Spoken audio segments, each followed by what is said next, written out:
My name is Robert Shawhan and my product is GraphPad, and GraphPad consists of a easy-to-use 2D CAD application which is integrated with business forms and a library system which can have images, text, and geometry. And there's already a lot of use cases for GraphPad. For example, foundation repair. Essentially, the customers need to sketch out the foundation, and then they need to evenly distribute piers along an edge as they level the foundation. The piers actually have certain icons associated with them. So we can go to foundation repair. These are the icons they work with. And as they add the piers to the drawing, you have a summary table which actually shows how many piers they have, and then a legend which actually tells you exactly what each pier or which each symbol represents.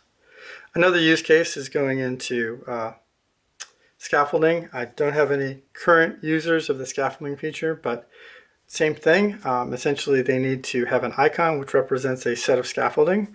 They can add these icons together to build up the scaffolding system, and the icon itself is sized appropriately for the icon. So if they have a dimensional drawing, they can lay them up and see exactly how they fit. But the legend actually would keep track of the components associated with that, and the same thing with the summary table. So you would actually not count up the symbols, but if a symbol represents various components, and for example, if we go into scaffolding, we can actually see that.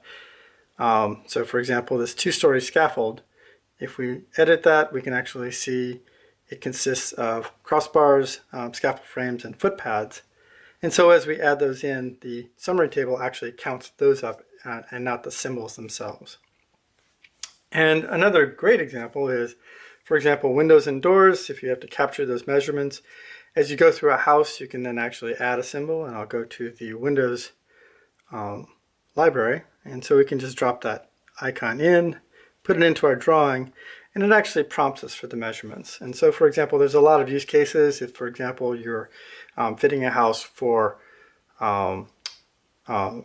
electrical equipment or something like that, and you needed to know the dimensions for outlets or something like that, you could actually just add the icon to there, and it would actually tell you what dimensions you needed to capture. Now, to really demonstrate how well this product works, we'll just go through a simple use case. And so the first thing I'm going to do is I'm going to add a couple of tables I want to work with.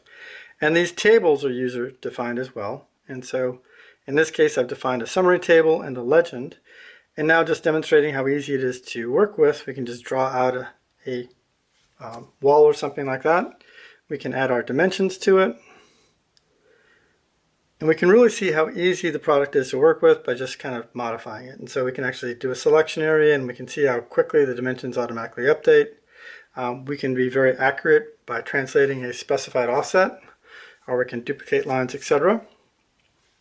But that demonstrates how easy it is to sketch out a foundation, and it's also integrated with the Leica Disto D2, so you could actually use your laser pointer to actually draw these lines as well. And now in the case of scaffolding, let's go through that example. And what we can do is we'll go to the scaffolding library, which is up here.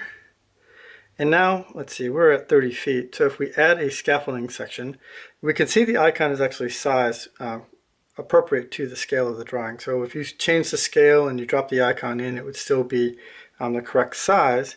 But if we looked over here at our summary table, we'll see that it actually didn't count the scaffold icon. It counted the components associated with it. And so, for example, I've set it up so it has, that one piece has 4 crossbars, scaffold frames has 4 frames, 2 stories, right? And then 4 footpads.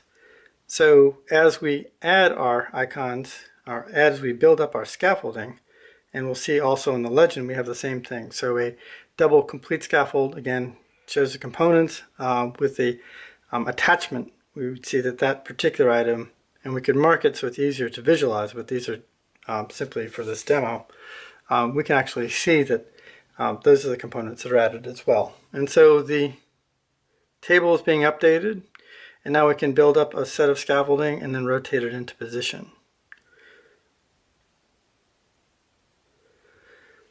Now all of these, I'm just demonstrating the rotation capability. We'll group this and then grab the icon and then just rotate it. And so, for example, if we wanted it along this line right here, that's how easy it is to be set up.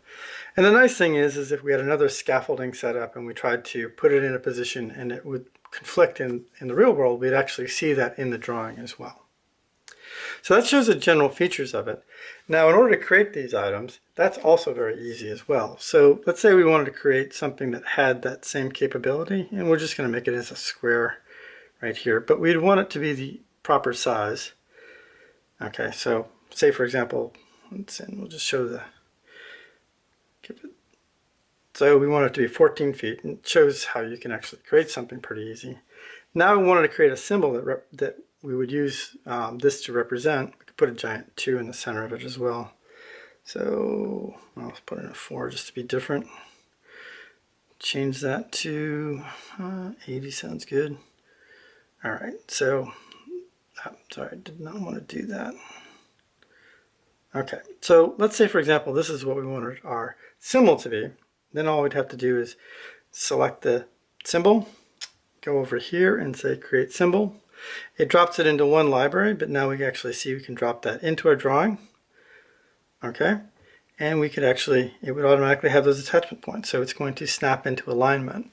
And that's really the main, where it becomes really very useful, is the ability to give this to a user, an engineer who's in the field, and have him create his own symbols.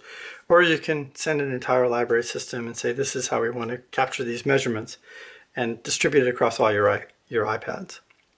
And that's really what I wanted to present in terms of the product. I hope this is something that is of interest to the industry.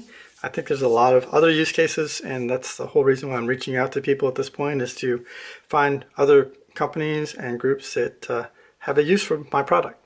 Thank you.